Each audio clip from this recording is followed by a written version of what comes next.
জুমার দিনে আমি 3টা আমলকে বেশি গুরুত্ব দেই। 1 নাম্বার হচ্ছে সূরাতুল কাহফ,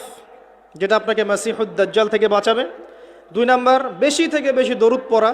এই দিন দরুদ পেশ করা হয় নবী সাল্লাল্লাহু আলাইহি ওয়াসাল্লামের কাছে। আর 3 নাম্বার এটা যেটা আপনাদেরকে শেয়ার করছি, সেটা হলো আল্লাহ রাসূল সাল্লাল্লাহু আলাইহি ওয়াসাল্লাম বলেছেন, কেউ যদি জুমার দিনে সকাল সকাল গোসল করে, আর্লি মর্নিং গোসল করে ফেলে, একদম ফরজ গোসলের মতো, এবার সবচেয়ে উত্তম কাপড়টা পরে, নোংরা কাপড় না, বেস্ট কাপড়টা পরে, আতর খুশবু ব্যবহার করে, সুগন্ধি ইউজ করে, সুগন্ধি ব্যবহার করে সে সকাল সকাল পায়ে হেঁটে মসজিদে যায়, বাহনে চড়ে নয়, পায়ে হেঁটে মসজিদে গিয়ে ইমাম বয়ান খুতবা শুরু করার আগেই মসজিদে চলে গেছে, ইমামের কাছাকাছি বসে, কাউকে কষ্ট দেয় না, ইমাম খুতবা দিচ্ছে সে চুপচাপ শুনছে, কাউকে কষ্ট দেয় না,